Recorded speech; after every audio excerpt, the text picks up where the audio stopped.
Naquele tempo, Jesus contou esta parábola a seus discípulos.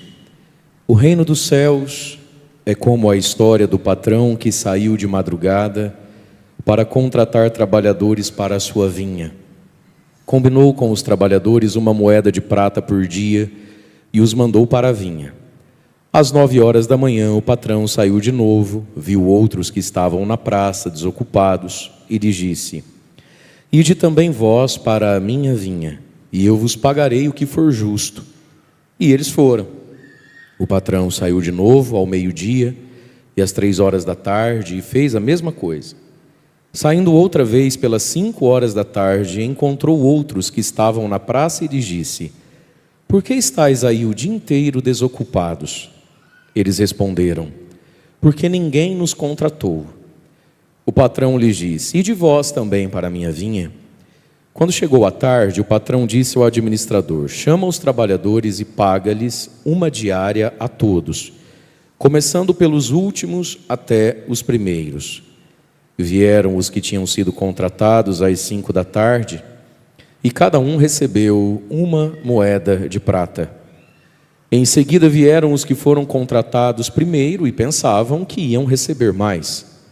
Porém, cada um deles também recebeu uma moeda de prata. Ao receberem o pagamento, começaram a resmungar contra o patrão: Estes últimos trabalharam 1 hora só, e tu os igualaste a nós, que suportamos o cansaço e o calor o dia inteiro? Então o patrão disse a um deles: Amigo, eu não fui injusto contigo. Nós não havíamos combinado uma moeda de prata? Toma aqui o que é teu e volta para tua casa. Eu quero dar a este último, que foi contratado por último, o mesmo que eu dei a você. Por acaso eu não tenho o direito de fazer o que eu quero com aquilo que me pertence? Ou tu estás com inveja, porque eu estou sendo bom? Assim, os últimos serão os primeiros, e os primeiros serão os últimos. Palavra da salvação. Glória a vós, Senhor.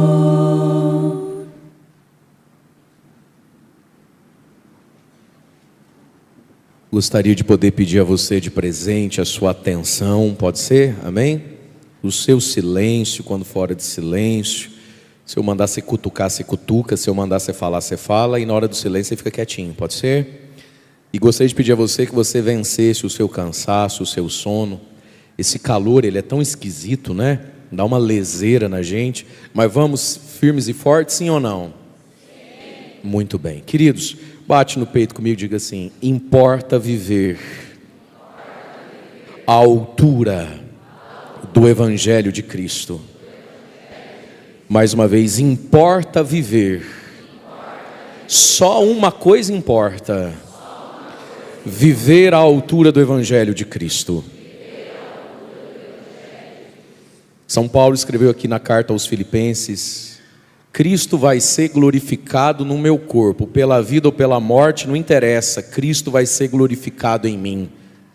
Querido irmão, irmã, tem muita coisa na nossa vida que a gente gostaria de ter poder e não tem. A gente gostaria de ter o poder de mudar muita coisa na nossa vida e na vida da vida de quem a gente ama, não é verdade? Mas a gente se depara com o seguinte: a gente não tem esse poder. Se eu tivesse o dom, se eu tivesse o poder, eu curava você, eu te tirava dessa situação.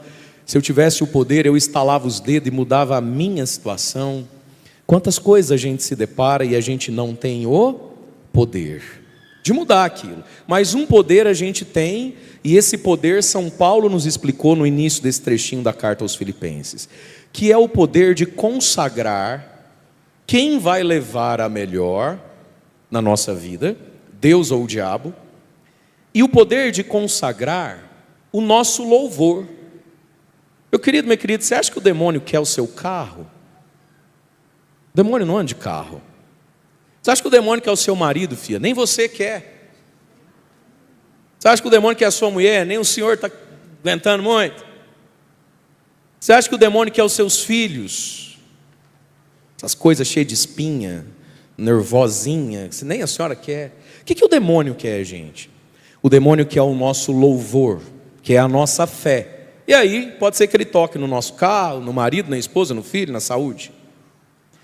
Nós estamos aqui no nosso retiro de cura e libertação, que eu não sei o que você está fazendo de melhor na sua casa. Quem como Deus?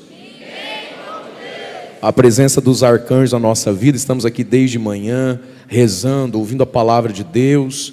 E agora, no fim da tarde, a gente ouviu sobre São Rafael e a tragédia na vida de Tobit, o pai de Tobias, que vai se casar com Sara, um velhinho, já um homem idoso, muito santo, muito justo diante de Deus, que foi fazer, veja só você, uma boa obra.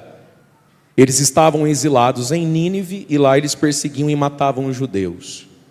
O Tobit era meio remediado, era melhorado de vida, temente a Deus. Sempre que ele tinha notícia que um irmão judeu tinha sido assassinado, degolado em praça pública, enforcado, ele ia lá escondido, pegava o corpo, à noite, levava e enterrava aquele corpo. E por causa disso ele estava no radar da polícia da época. Ele ia ser preso e tal, estava sendo ameaçado. No dia de Pentecostes, ele está almoçando, ele está comendo, está tudo na Bíblia que você não lê isso aí. Por isso que as minhas missas são imensas. Você não lê Bíblia? Eu não posso te dar um exemplo que você não entende, eu preciso explicar tudo, então vamos embora. Quem jantou hoje já? Então você está igual eu. E aí então, o Tobias, filho, o adolescente, fala: papai, mataram mais um dos nossos, tem um irmão nosso lá que eu nem sei o nome, ele está pendurado na praça. O Tobit deixou o banquete de Pentecostes, deixou tudo, foi para a praça buscar o defunto, a mulher, os parentes, falaram: Tobit, não faça isso, você já está avisado, rapaz. E ele diz o quê? Temer primeiro a Deus do que ao rei. Eu tenho mais medo de Deus do que o rei. Nem o rei está acima de Deus. E ele foi lá, buscou o corpo, enterrou. Que homem extraordinário, sim ou não? Igualzinho seu marido, amém? Fala amém, ou é verdade ou é profecia. Amém. Igualzinho seu marido, amém? Amém? Ele chega em terra, morto de fome. Moisés vai lá, esquenta no micro-ondas o que sobrou do banquete, que ele nem desfrutou. E velho, é cheio de manias, não acostuma com ar-condicionado. Pobre velho é uma benção, né? Deus dá um arzinho condicionado, ai, me ataca as rinites. Ai, de vez de ir para dentro, ligar o ar, não é isso? Não, o que ele faz? Fala para a mulher: não, velha, eu vou tirar um cochilo, eu vou dormir aqui na área mesmo. Igual nos tempos que nós era pobre, que a gente morava lá na fazenda do fulano. E ele deita para descansar, depois de ter feito tudo que Deus gostaria que alguém tivesse feito. Depois de ter colocado sua vida em risco para ser fiel a Deus. Ele deita e puxa um cochilinho.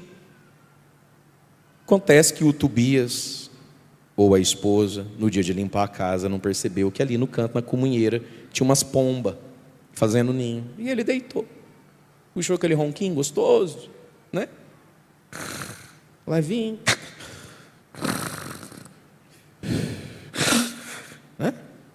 Sossegado. Eis que as pombas resolvem fazer cocô. E cai no olho dele. A Bíblia diz que ele sente o excremento quente, abre o olho sem saber, porque ele estava dormindo, e mexe. E fica cego. Que tragédia. O ser humano tem muito pouco poder, né, gente? A gente não consegue desviar nenhum rumo da mira da pombinha. Oh, meu Deus do céu. E aí acontece com Tobit o mesmo que acontece na vida de Jó. Os amigos, às vezes até a mulher, os próprios. Que adianta? Vive na igreja aí, ó. Reza, reza, reza. E aí o Tobit vai dizer: não falem isso. Deus tem o poder de todas as coisas, nós estamos na mão de Deus. E aí um dia ele está ali, e ele sempre dizendo isso: Deus tem poder para qualquer coisa. Deus pode todas as coisas, eu estou nas mãos de Deus. Mas aí um dia, ele está em casa, eles começam a passar dificuldade financeira, porque ele não tem como mais trazer o sustento. Já tem algum tempo, alguns meses que ele está cego. A mulher dele sabia tricotar, fazer crochê, bordar, fazer um pãozinho, um bolo de fubá com erva doce, vender, tirar um pedaço, levar para o padre, mas enfim, aquela coisa. Um dia o patrão dela ficou solidário com a situação dela, e na hora de pagar o salário dela, a diária dela, da Ana, falou assim: Ana, vem cá. Situação chata você está vivendo, né, menino? Teu marido é um homem bom. Nossa, a gente é todo... eu estava lá na padaria, todo mundo falou: gente, por que o Tubite, né? Tanto homem ruim para ficar cego, justo o Tubite. Pega aqui, filha, esse cabritinho, e leva para vocês. Tem bastante aqui, leva um cabrito para vocês, junto com a diária, leva mais um cabritinho. E ela chega em casa, e a palavra diz que ele está cego, mas não está surdo, e ele escuta: bé, bé, bé. E na hora... ele era um homem muito bom, muito santo, mas ele tinha sangue na veia, né, gente? A situação que ele está vivendo, a humilhação que ele está passando, a mulher sustentando ele. Quando ele escuta bé, bé, ele já manda na lata da mulher dele: ei, vê bem se isso aí não é roubado, hein? E aqui na minha casa não é nada que é dos outros, não. Eu estou cego, mas não estou também, não quero nada roubado. Bé, bé, o quê? Tipo, onde é que ela conseguiu uma cabra? A diária dela não dá para comprar um bezerrinho, um cabritinho. E ela já manda: mas isso é um grosso mesmo. Foi meu patrão que deu, porque eu trabalho direitinho lá. Dona Rosicreide é amiga minha. Diz que ninguém limpa uma casa igual eu limpo a casa dela.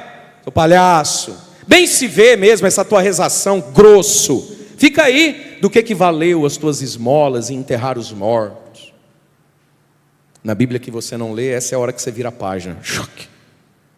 E começa a oração de Tobias, enquanto a Sara também lá vai rezar. E ele fala: Senhor meu Deus, Tu és santo, Tu és grande, Tu és bom, tudo está em Tuas mãos.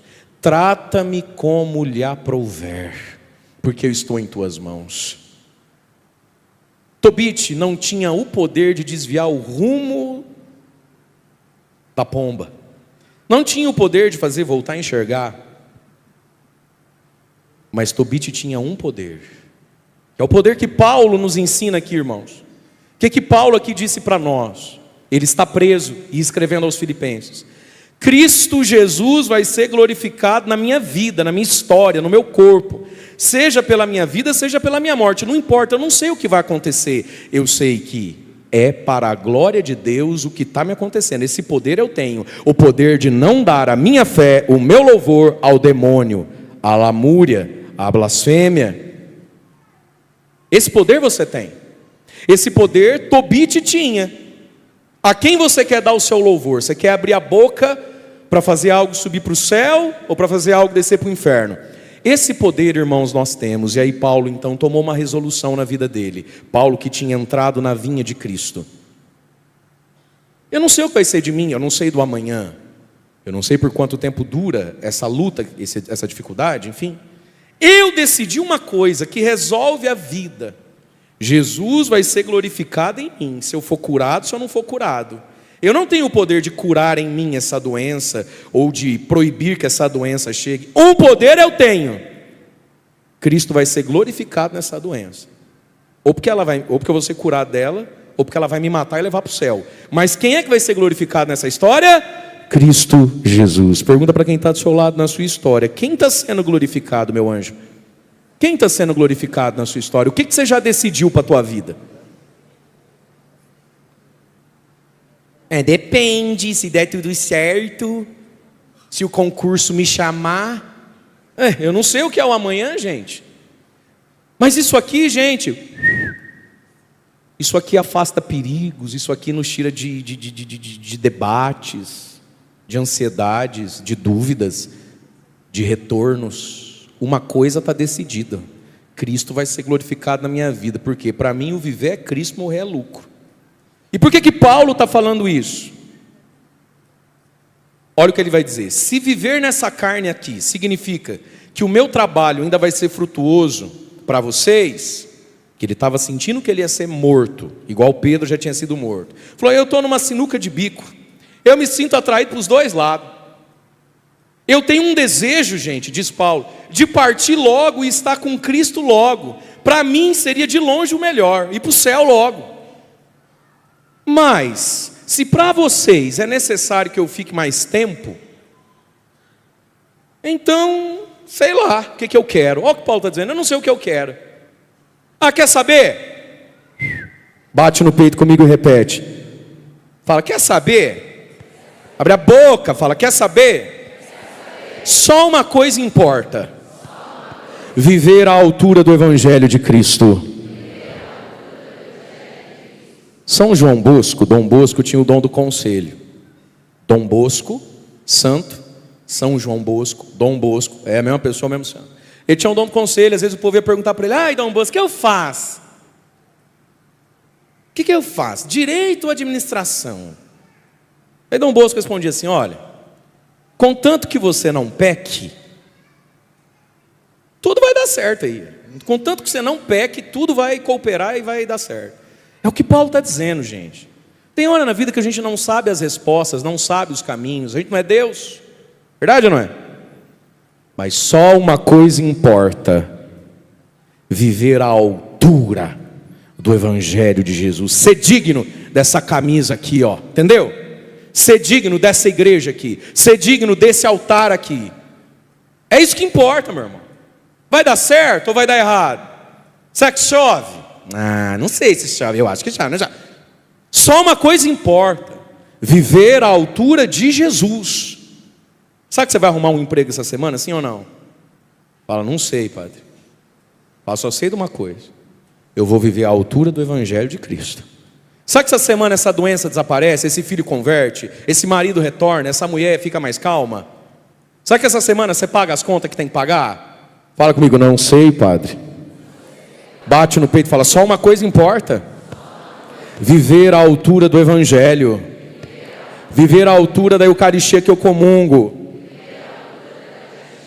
Viver à altura da igreja que eu participo. Ei, deixa eu te fazer outra pergunta: será que vai ser fácil ou vai ser difícil continuar firme, não voltar para o pecado, ou sair do pecado que tem que sair? Será que vai ser fácil ou vai ser difícil? Bate no peito e fala: não sei, pai. Numa dessa vai ser fácil. Fala assim: porque uma coisa só importa: viver à altura do Evangelho de Cristo. Sabe qual é o nosso problema, gente? É que muita coisa nos importa. Esse é o nosso problema. Por isso que a gente avança tão pouco. Porque muita coisa nos importa. A Tati, a Pati, a Nath, a Rafa, a Dani, a Gia, a Lu, a Júlia, vai achar o que disso aí? O Theo, o Léo, o Enzo, o Miguel e o Buiú. É um negócio. Não sei, meu irmão. Sabe qual é o nosso problema? Muita coisa nos importa. Não come ervilha. Não me olhou, não me cumprimentou. O que adianta? Meu irmão, olha como Paulo é um cara que achou um rumo na vida e ninguém tira ele daquilo ali. Uma só coisa importa. Você conhece isso para alguma coisa, para alguns assuntos da sua vida. Nossa, mas você não vai na festa? Vai ficar em casa de novo? Uma só coisa importa: passar no concurso da Polícia Federal. Nossa, mas você não vai com a família? É feriadão, a gente vai lá para o Porto. Você não vai? Não vou. Uma só coisa importa: passar em medicina, não sei que faculdade. É ou não é assim? É ou não é assim? Para quantas coisas não foi assim? E padre, para mim, tanto faz, tanto fez, desde que eu consiga parir direito esse menino aqui que só não está dando. Não é assim a vida, gente? Uma só coisa importa. Nossa, não vai pintar a casa paroquial, não vai trocar o carro? Não, porque uma coisa só me importa: eu tenho que terminar aquilo ali.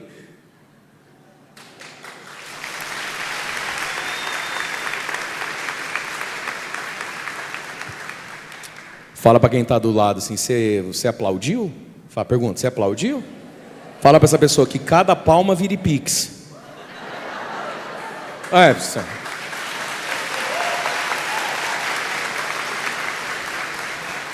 Glória a Deus, velho.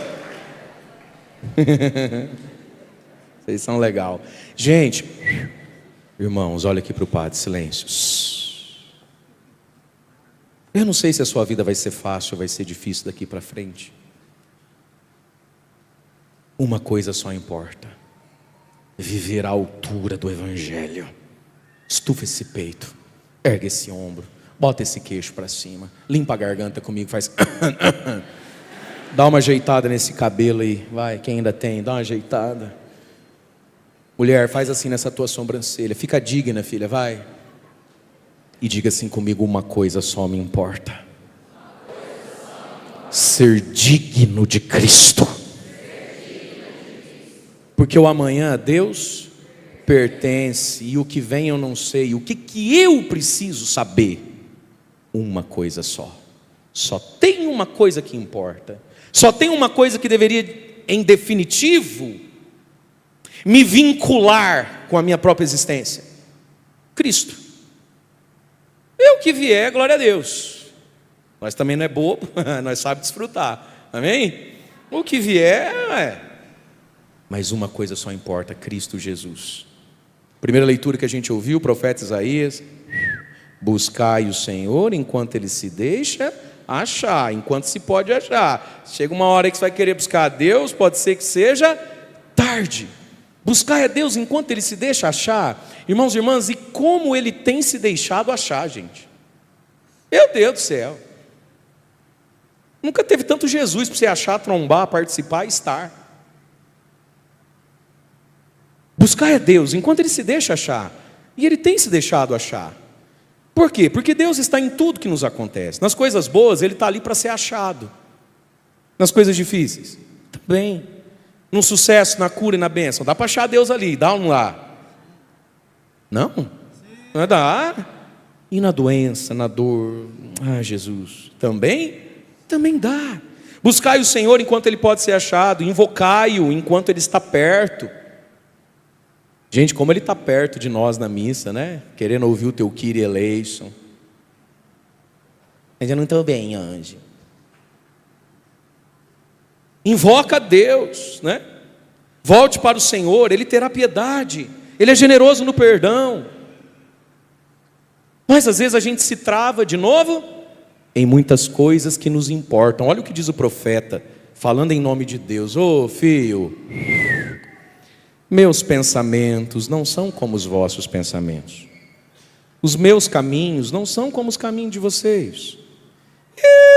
Filho, estão os meus caminhos tão acima dos vossos caminhos, e os meus pensamentos tão acima dos vossos pensamentos, quanto o céu está acima da terra. Como é que vai ser? Filho, os caminhos de Deus são tão mais altos. Por que foi assim? Os caminhos de Deus são tão mais altos. Olha o que Deus está pedindo para você e para mim. Eu estou perto de você, confia em mim, pergunta menos e anda mais. Fala comigo: Senhor, eu quero aprender. Perguntar menos. Confiar mais. Perguntar menos. Caminhar mais. Gente, alguns de nós estamos perdendo o melhor da vida, o melhor de Deus, por causa de perguntas que a gente não devia estar fazendo. Porque Deus tem seus mistérios, eles são um tanto quanto insondáveis. Não adianta ficar perguntando certas coisas. E aí, a gente tem que aprender a ouvir o convite de Jesus. Ide também você, vai você também para a minha vinha. A vinha é o reino, a vinha é a igreja, a vinha é a vida cristã. Vai para a minha vinha que eu vou te pagar o que é justo. O que é justo? Uma moeda de prata. O que é essa moeda de prata? É a Eucaristia, é o céu. Você não vai ficar sem a moeda de prata se você for trabalhar na minha vinha.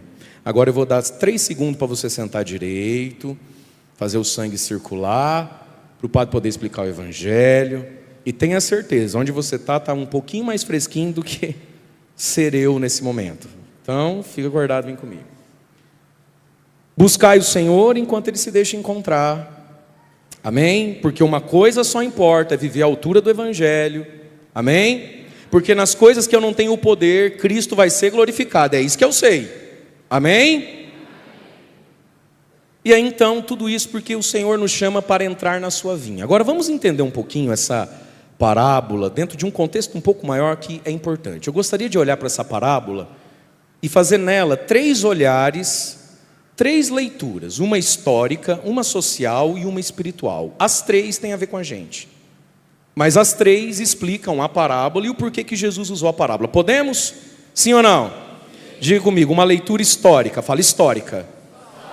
Fala para quem está do seu lado. Social. Fala para você mesmo. Espiritual.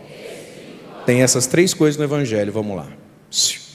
Sempre que Jesus contava uma parábola, Ele escolhia contar uma história, usar de imagens e fatos que fizesse sentido na cabeça das pessoas. Correto, sim ou não?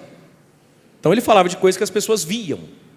E aí Jesus pegava essas coisas que as pessoas viam e dava uma outra leitura, um outro sentido. Então todo mundo via que geralmente numa família tem um filho maluco, o filho pródigo. Que leitura a gente pode fazer disso? Da misericórdia, do perdão, não é isso? No tempo de Jesus, todo mundo tinha a experiência de perder uma ovelha ou uma moeda. Que leitura a gente pode fazer disso? Nesses fatos da vida, o que de Deus eu posso entender dali, da igreja, da comunidade, dos sacramentos, do céu, da vida eterna, enfim, tudo isso. Jesus então hoje, para falar da vinha da igreja, ele diz então para nós que existe uma moeda reservada para nós, uma diária, um bom pagamento, ele é justo, ele completa a medida da dignidade humana. E essa recompensa está para quem trabalha na vinha, para quem trabalha, serve a Deus, para quem dispõe a sua vida a esse patrão divino que é Deus. E aí Jesus escolhe uma história, um exemplo, ele poderia ter escolhido outros. O que ele escolheu para contar?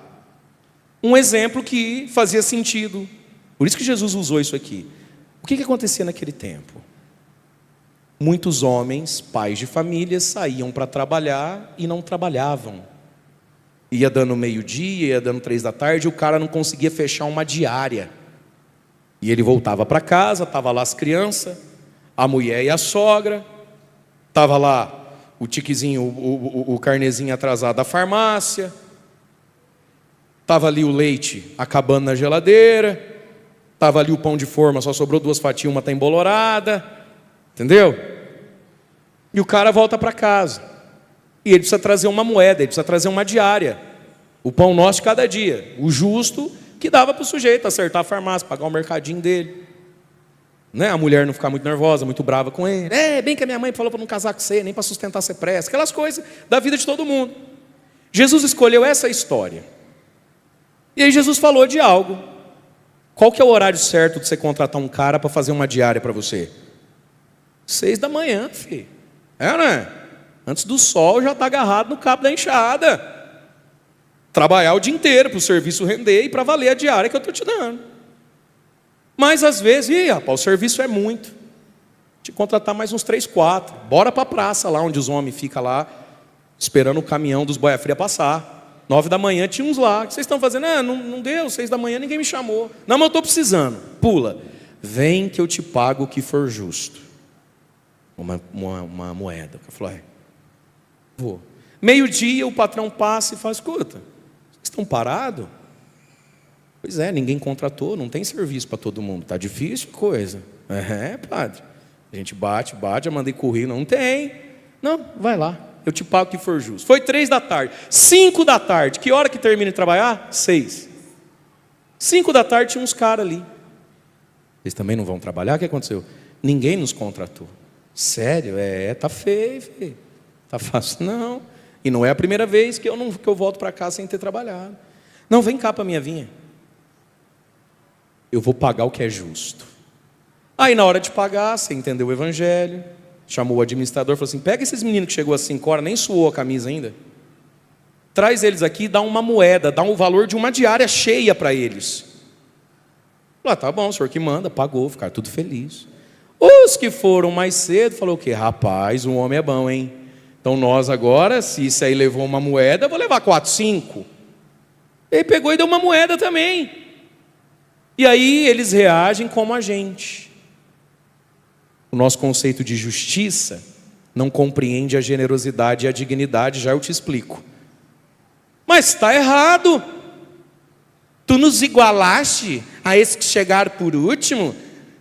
Padre, quando o senhor não era nada, eu estava aqui, ó.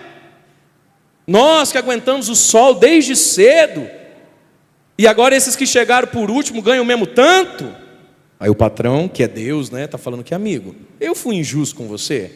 Nós não combinou uma moeda de prata? Eu não estou te dando a moeda de prata? Uma coisa só importa, filho: estar à altura do evangelho. É uma honra poder trabalhar na minha vinha. E se eu quiser ser bom com esse que chegou por último aqui? Esse coitado vai voltar para casa tendo trabalhado só 3 horas, 6 horas, 1 hora, mas quando ele volta para casa, ele tem 2 filhos, uma sogra, uma mulher, igual você que veio 6 da manhã. Eu estou querendo ser bom com ele, generoso com ele. Eu não posso ser bom? Você não conhece o que é a bondade? Aí ficou aquele silêncio, aquele clima. Com certeza a galera do fundo falou: vixe, toma trouxa. Não é sempre assim que quando alguém se ferra, né? Vixe, vixe, vixe. Então vamos lá, leitura histórica do texto e que tem a ver com a nossa vida. Quem é que chegou às 6 da manhã? Os judeus, lá desde Abraão.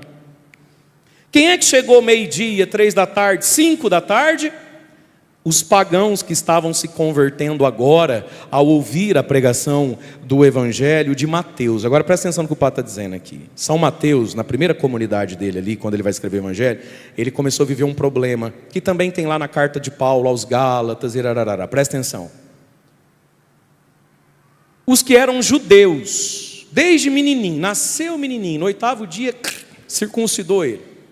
E ele cresceu ouvindo lei, Torá, não come carne de porco, sábado, sinagoga, não mata, não rouba, não adultera, os 10 mandamentos, Aí um dia esse cara, São Mateus está escrevendo o evangelho dele ali pelo ano 65, muitos homens e mulheres de meia idade, pais de família, conhecem Mateus, os primeiros que quiserem, ele se converte, são batizados, viram cristãos.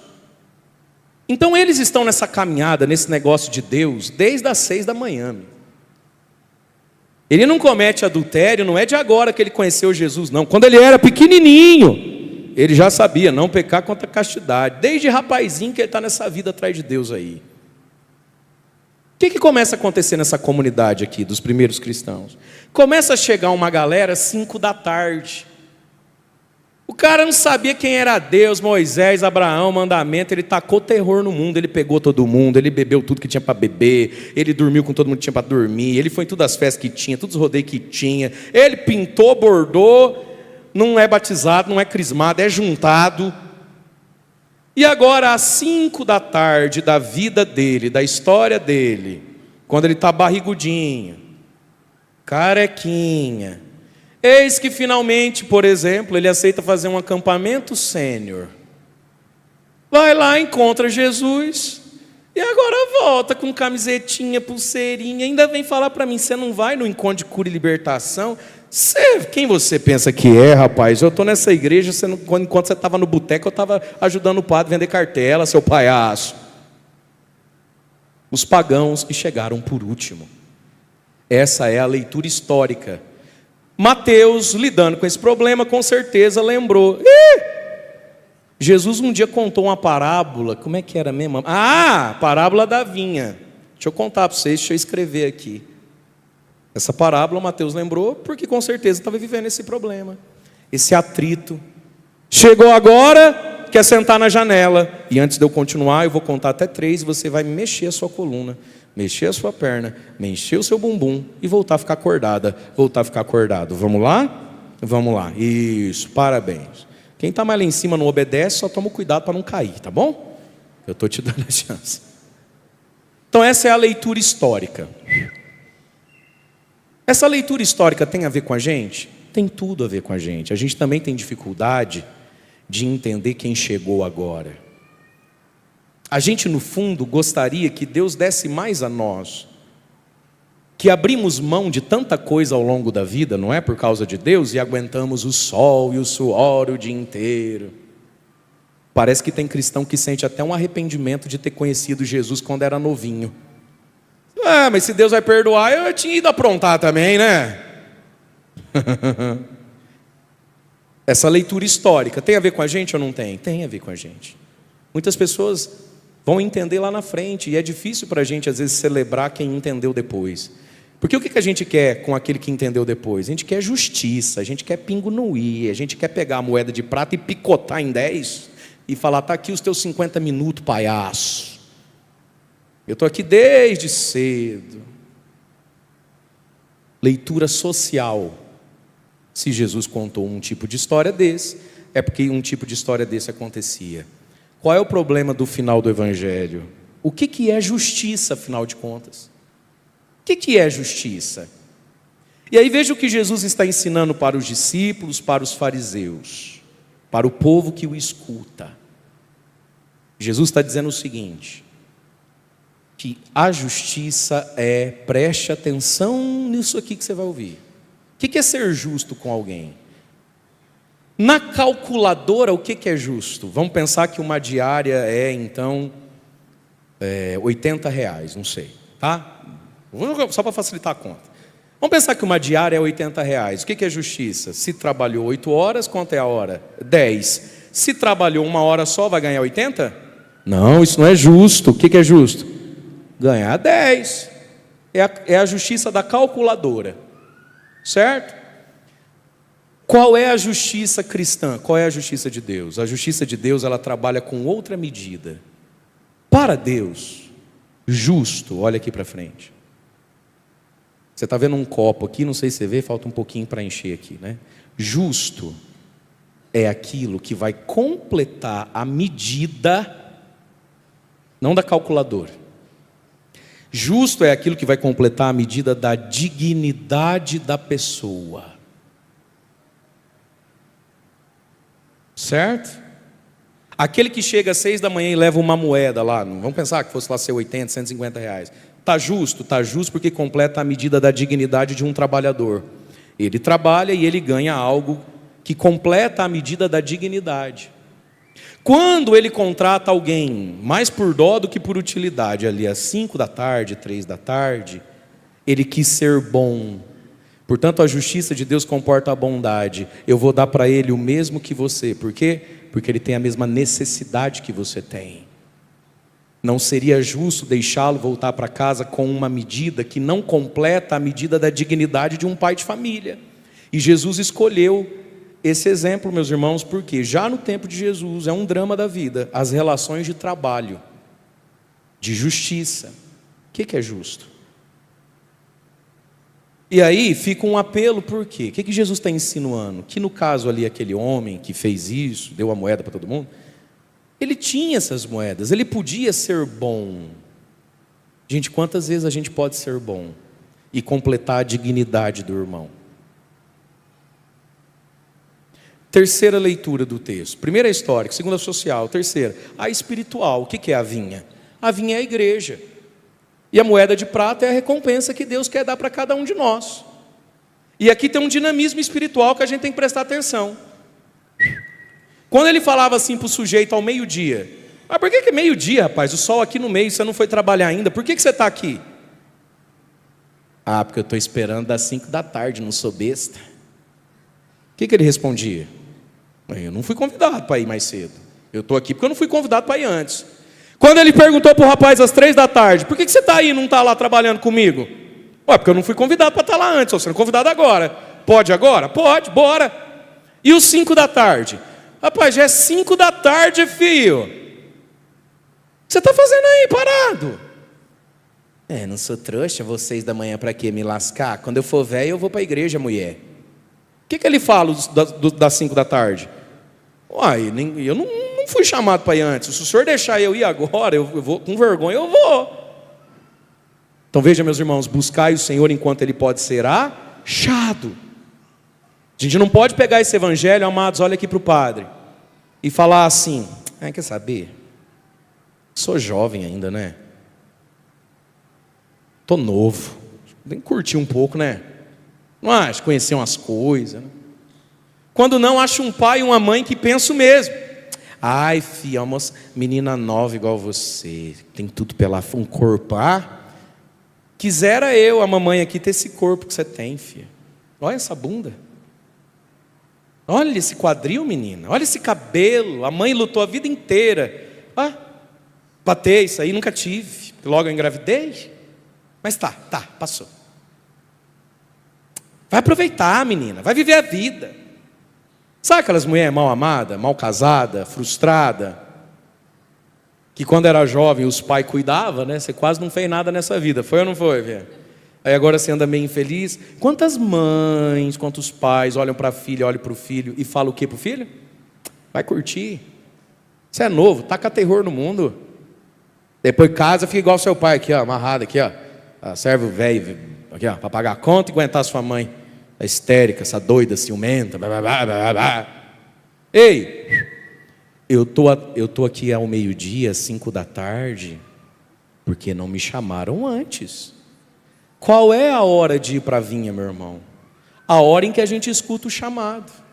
E aí pode ser que você escute o chamado e olhe para você mesmo e fale: ixi, Deus está me chamando para andar com Ele, mas ainda é 8 da manhã na minha vida. Eu tenho 15 anos. Vou ficar nessa até os 80? Sim, que alegria, que honra conhecer a Deus cedo, né? Sim ou não? Sim ou não? Cuidado para você não olhar para o relógio da sua vida e falar: não, está muito cedo para ser de Deus. Eu vou dar uns pinote por aí. Deus é amor, né? Deus é bom, né? Eu vou dar uns rolê por aí. Aí quando for lá para 5 da tarde, quando eu fizer 60 anos, aí eu vou. Gente, uma vez eu vivi uma história, e aqui eu termino. Eu estava no colégio, e Jesus me chamou para Ele às 6 da manhã. Eu nasci beato, gente. Graças a Deus. Nossa, como eu gosto. Eu nasci gostando de padre, madre, missa, igreja, reunião, catequese, Jesus, canção nova, Padre Léo, Padre Jonas, assim. Eu nunca tive dificuldade com isso aí, não. Não quer dizer que eu era santinho, não é isso. Mas igreja, para mim, sempre foi um negócio legal, plausível, cabível e inteligente. Eu vou jogar outra. No meu tempo era Mega Drive. Super Nintendo. Eu vou jogar outra. Vou lá na igreja fazer teatro na missa das 10. Vou ficar em casa assistindo tela quente. Vou tocar no grupo de oração da capelinha lá também. Se as meninas chamarem, eu vou também. Isso é uma questão até de inteligência, eu acho. Mas enfim, vem cá comigo. Então sempre fui de igreja. Não é todo mundo que é assim. Tem gente que escuta essa voz às 9 da manhã, né? Sei lá, no retiro da crisma. Tem gente que é no curso de noivo, quando nasce o primeiro filho, ali pelas 3 da tarde da vida, no meio do caminho. E tem gente, né, que já é 5h45, né não? São Miguel já preparou a espada, já está olhando, falando: que hora que eu venho colher isso aí, né? E o sujeito nada. E aí eu lembro que eu estava na escola um dia. E eu tinha um professor que eu nunca lembro o nome dele, e ele não deu aula há muito tempo para nós. No colégio que eu estudava era assim: tinha o pátio da diretoria, dos banheiros, da cantina. Aí tinha um outro pátio muito alto, que estudava tipo o que se chamava segundo grau, né? E tinha um pátio que dava tipo mais baixo que isso aqui, desse pátio. Então tinha muita escada. Aí lá era o de primeira, quarta, quinta, oitava. Eu devia estar, gente, 7ª, 8ª série. Isso, 8ª série. É porque foi o ano que o Palmeiras ganhou a Libertadores e eu fui batizado no Espírito. É isso, 8ª série. Foi, 99. E eu lembro que a gente estava no primeiro degrau dessa escada aqui, que descia lá para onde nós estudávamos. Estava eu, esse professor e mais 2 meninos. E ele começou: Marinho, mas que você é bem da igreja, né? Eu sou, professor, graças a Deus. Minha mãe também é. Eu falei: que bom que a sua mãe também é. Não vou muito, sei lá, não concordo muito. E ele vivia, acho que uma vida, do que eu sabia, né, um pouco bagunçada. Morava junto lá com uma moça, era um negócio lá. Ele era bem da gandaia um pouco, um cara jovialzão. Talvez ia ser informado, eu não lembro mesmo de tudo isso. Falou: professor, mas tem que ir, aqui na matriz, isso é legal, não sei o quê, o Marinho faz teatro lá, professor. Lá todo domingo tinha um teatro para ensinar o evangelho. Eu comecei desse tamanho e fiz até o dia que eu fui para o seminário. Então eu comecei multidão, ovelha, terminei Jesus, entendeu? Tudo bem, um Jesus que às vezes era mais baixo que alguns apóstolos, sim, tudo bem. Mas eu era. Falei: professor, eu vou, tal. Gente, esse professor pega e fala assim: sei lá, com esse negócio de Deus, de igreja. Não, é bom, não é que é ruim. Uma hora eu vou. Professor, mas vai logo, tem um grupo de oração bacana lá, o professor não participa, é legal e tal. Assim, conversa de recreio, você vai ficar espizinhando a pessoa. E ele aqui, gente, com o pezinho aqui assim, e as escadas, tudo aqui assim. E aí tocou o sinal, né?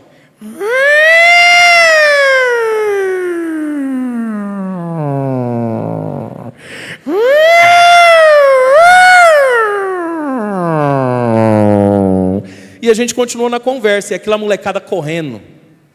Primeira, quarta, quinta, oitava, naquela escada, um perigo, né? Aí tinha as escadas, do lado das escadas tinham as canaletas de cimento, assim, que é onde a água corre quando chove.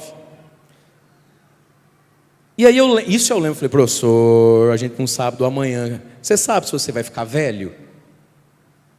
Já que você está falando de Deus aqui com a gente, comigo de igreja, vai logo, vai para ficar velho. Ninguém sabe se vai ficar velho. Não, eu quando eu tiver lá uns 50 e pouco, 60, cara, sou muito novo. Ele era meio engraçadão, mas ele estava dizendo, cara, eu vou deixar de fazer o que eu faço para, velho, né? Gente, esse sinal então, né? Tocou. Quando ele mandou essa, e a molecada passando, quando ele mandou essa pérola, quando eu ficar velho eu vou, eu falei, professor, mas quem garante que a gente vai ficar velho? Uma menina tropeçou no segundo ou terceiro degrau, embolada com a amiga. Ela veio correndo igual uma bala. Ela tropeçou e começou a rolar a escadaria abaixo, e conforme ela rolava, ela foi indo em direção à canaleta. E ela não morreu porque não era o dia, porque Deus poupou. No que ela bateu lá embaixo, fez aqueles 2 segundos de silêncio assim. Pum! Essa menina levantou e começou a chorar, fazia mais barulho que o sino. Isso aqui abriu, isso aqui cortou. Ela fez ponto na boca, ponto no supercílio, ficou com o olho roxo. Ela quase morreu. Quando aquela menina tão novinha, assim, aqui o anjo da guarda dela falou, pegou a cabecinha dela e falou assim, não bate na quina não, mais para cá. Isso, que aqui morre, aqui, isso. Pum, isso. Foi isso, gente. Todo mundo ficou, eu fiquei, a gente ficou gelado, a gente ficou assim... E você quer ajudar, mas não do que ajuda, só deu tempo de eu virar e falar assim... Eu olho para a minha história, eu sempre tive uns momentos meio ousadinhos, sabe? Eu lembro que esse professor era bem baixinho, ele era um pouquinho mais alto que eu só, então, portanto, bem baixinho. Eu peguei, naquele... Eu só peguei e passei o braço nele, assim. Peguei a outra mão dele, assim. Eu tinha, olha só como é as coisas, eu tinha assistido um filme de São Francisco de Assis. Eu fiz porque fiz para minha mãe me arrumar aquela cruzinha de São Francisco de Assis, o tal de São Francisco, aquele T. Eu tinha aquele tal. Eu não andava assim. Passei aqui, se eu lembro, eu passei aqui. Peguei a outra mão dele aqui, trouxe no meu tal, segurei. Falei, professor, como é que é aquela história mesmo de que ficar velho, morrer não é problema? Falei, rapaz do céu, eu preciso repensar algumas coisas, hein? Meu Deus do céu, vamos ajudar as meninas. Fato é que depois disso, eu fiquei nesse colégio mais uns 3 ou 4 anos. E vez em quando, com bastante frequência, eu o via na missa das 10 horas. Lá a igreja é muito comprida. Não é uma igreja larga, ela é espichada. Ela é maior do que daqui lá no salão paroquial, quase nas nossas churrasqueiras. Mas lá eu às vezes ia fazer, né, as coisas. Eu olhava e eu via ele sentado com aquela moça lá atrás. Que Deus o alcance, que aquilo... hoje ou em algum momento da vida dele possa dar fruto. Querido, querida, para terminar, qual é a hora de ir para a vinha? Agora, quando a gente escuta. Não vai achando que ainda é meio-dia e que é bom negócio esperar às 5 horas da tarde. Fala para quem está do seu lado, olha a canaleta. Olha a canaleta aí. Pergunta para quem está do outro lado, você é formado em qual matéria, professor? Pergunta, vamos ficar em pé. Põe a mão no seu coração.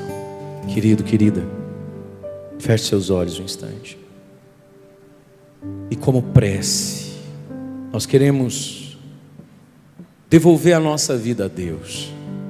Jesus, obrigado por me encontrar na praça da minha vida às 6 da manhã. Você pode agradecer ao Senhor? Eu tenho que dizer isso. Jesus, obrigado por ter me pego às 6 da manhã. Eu não lembro de ter ficado longe nunca. Em que praça você estava, filho? Que horas eram? Eram no meio-dia da existência? Só agradeça. Obrigado, Senhor. Obrigado, Senhor, por cuidar da minha dignidade. Ensina-me a cuidar da dignidade do outro. Você que tem uma empresa, você que tem funcionário, peça a graça de você ser bom. E de que a tua justiça complete a dignidade do outro. Você que está desempregado, nas praças, esperando alguém te chamar para trabalhar e te dar um salário, para você não precisar mais depender desse ou daquele. Fala, Jesus, eu preciso de uma vinha, eu preciso de um trabalho, eu preciso de um emprego, eu quero cuidar da minha casa. Eu quero cuidar dos meus filhos, jovens aqui que estão com dificuldade de conseguir o seu primeiro emprego. Fala para Jesus, Senhor, põe alguém na minha vida que me chame para uma vinha, para alguma coisa. Eu quero ter o meu dinheirinho, eu quero ajudar na minha casa, eu quero começar a minha história. Fala para Jesus, Senhor, Eu sinto que talvez hoje já é meio-dia, 3 da tarde, mas no fundo eu não entrei na vinha, eu não entrei na conversão. Eu estou aqui nessa igreja hoje me sentindo um tanto quanto deslocado. Me chama também. Reza por alguém, meu irmão, que ainda está na praça. Peça misericórdia para quem diz para Deus: está cedo, eu tenho outras coisas para fazer. Quando for 5 horas eu vou. Talvez você tenha alguém dentro da sua casa que até onde você entende e sente, ele já ouviu, ela já ouviu. Só Deus sabe se ouviu mesmo, querido. Mas às vezes a gente deduz que sim, e talvez o nosso coração agora aperte e fala: Senhor, ele te ouviu, ela te ouviu, mas disse: ainda é cedo, vou deixar para 5 da tarde. Reza por quem está na praça, deixando para depois a fé, a igreja. E eu quero convidar você a dizer: Senhor, eu não sei como vai ser, mas uma coisa só me importa: viver à tua altura. Obrigado por poder estar na tua vinha. Obrigado por cuidar de mim. Obrigado pelo teu convite nessa hora, nessa vez. Obrigado, Senhor. Vós sois meu Deus, no qual confio inteiramente. Uma coisa só importa, filho: vós sois meu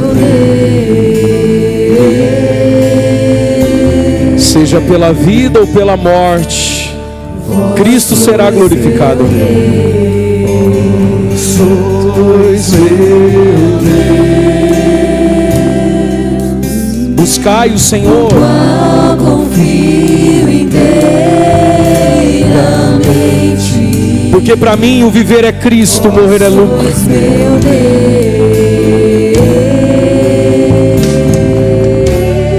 Na alegria de estar na vinha, Meu Deus. na alegria de ter sido chamado por Ele, diga para Ele: tua é a minha vida.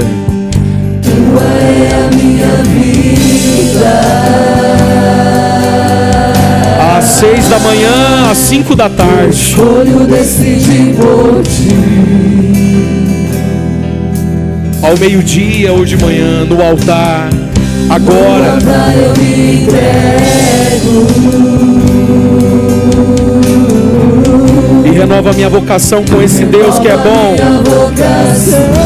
que faz os últimos serem os primeiros. Diga para Ele, querido: tu é minha vida, Jesus. Tua é a minha vida. Reconcilia o teu coração com o dono da vinha. Não se fira porque Ele está sendo bom com os últimos, filho. No altar eu me entrego. E renova a minha vocação, porque para mim o viver é Cristo. O viver é Cristo. Por isso, erga sua mão e diga para Ele: vós Sois meu Deus, no qual confio inteiramente. Vós sois meu Deus.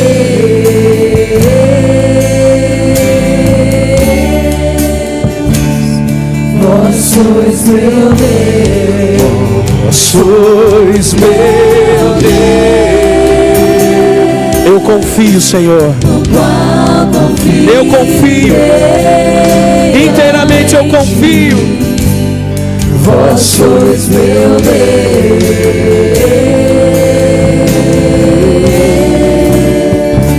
Põe a mão no seu coração. Sois meu Deus. Eu sinto muitos corações se reconciliando afetivamente com Deus, no nível do afeto mesmo com Deus. Feche seus olhos, filho. Há uma unção aqui, um quebrantamento aqui. É uma reconciliação com o dono da vinha. Você, trabalhador cansado, que diz para o teu Senhor: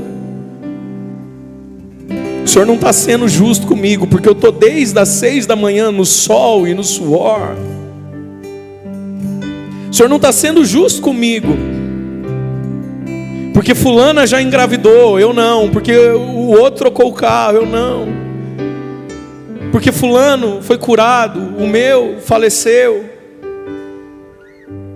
Mas nesse momento muitos corações estão sendo reconciliados com o dono da vinha, que diz: amigo, amiga, eu não fui injusto com você.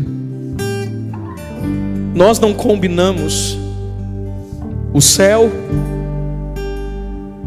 nós não combinamos a Eucaristia, nós não combinamos a Virgem Maria, Mãe do Céu. Toma o que é teu, filho. E não se fira porque eu estou sendo bom com quem gastou a infância, adolescência, a juventude em outros caminhos. Ou você está com inveja do chiqueiro no qual ele foi.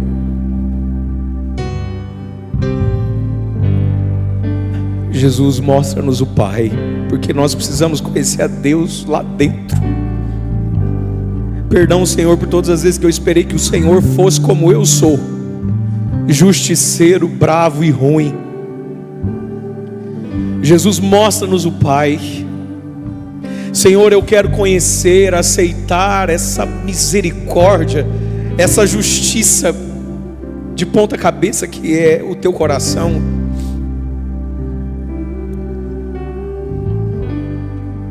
Senhor, vós sois lindo por insistir com alguém às 5 da tarde. Pai amado, Pai querido, eu quero ter um coração igual ao teu. Uma coisa só importa: estar à tua altura. Senhor, muitos de nós aqui estamos abrindo mão das comparações, da inveja. Muitos de nós aqui, Senhor, estamos abrindo mão da vingança, da nossa justiça. Enche a tua vinha, Senhor. Senhor, eu entrei nisso às 6 da manhã, e que a minha alegria seja que alguém venha para isso, nem que seja no fim da vida dele. Obrigado, porque o Senhor passou na pracinha da minha vida. Obrigado porque até o sim que eu te dei é graça. Obrigado pelos teus mistérios, Senhor. Louve a Deus, querido, pelo mistério que te envolveu. Louve a Deus pelo mistério que é você que te salvou. Eu lembro que no meu primeiro dia de catequese, eu não sei se eu tinha 7 anos de idade, devia ser isso. Primeiro dia de catequese, colégio de Iglesia. Uma mulher entrou na sala e falou assim para minha turminha, já uns 15, 20. Monsenhor Galiani pediu para todo domingo encenar o evangelho da missa, na missa das crianças. Quem quer participar? E eu ergui a mão, e outros não. Por que eu ergui a mão, meu irmão? Isso é um mistério até para mim. Por que o outro não ergueu? Por que não ergue a mão, jumento? O mistério nos abarca. Abre um pouco mão do teu senso de merecimento, de esforço, meu querido. Porque a palavra diz: é Ele quem opera em vós o querer e o fazer. É mistério, é esforço, mas é mistério. Adore o mistério que te envolveu. Talvez alguém um dia te chamou para ir num retiro daqueles antigos da RCC, lembra? Experiência de oração. E você falou: eu vou, e alguém falou: não vou. Que mistério, não é? Ou você acha só que o outro não presta e que você é muito bom? É mistério, filho. É um mistério que vai nos julgar, eu sei, mas é mistério. Aquele dia que deu 6 da tarde, você foi indo pro seu carro para voltar para casa, e os outros homens resolveram inventar uma história, dizer que tinha uma reunião e ir para um prostíbulo com meninas. E alguns aceitaram e você falou: não, eu sou casado, eu vou para casa. O mistério de Deus te abarcou. Obrigado, Senhor, pelos mistérios que me envolveram. Obrigado, Senhor, pela tua graça. É graça. Por que eu ergui aquela mão? Por que alguém não ergue a mão? Vós sois meu Deus. Deixa o teu coração voltar a amar esse Deus.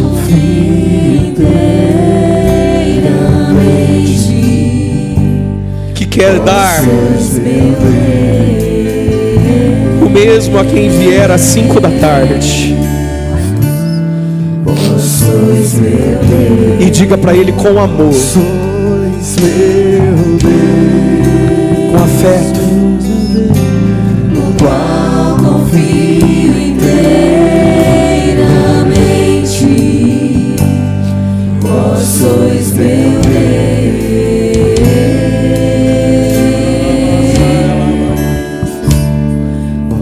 querido. Se o mistério te envolveu, diga com amor: Tu é a minha vida. é mistério desejar isso. Escolho decidir por ti. Se um dia sua mãozinha levantou e falou: eu quero, No altar eu me entrego. Renova minha vocação. você que estava de mal com Deus, é para você, vai. Tua é a minha vida. Você que estava de mal com Deus, Eu decidi por ti.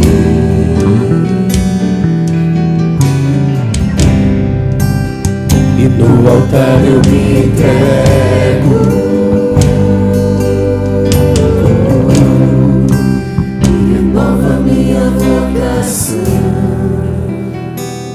acolhei, Senhor Jesus, pela intercessão dos arcanjos Miguel, Gabriel e Rafael, pelos méritos de São José e da Virgem Maria. Acolhei nossa fé, nossa prece, nossas esperanças. Vós que viveis, reinais com o Pai, na unidade do Espírito Santo. Amém. Amém.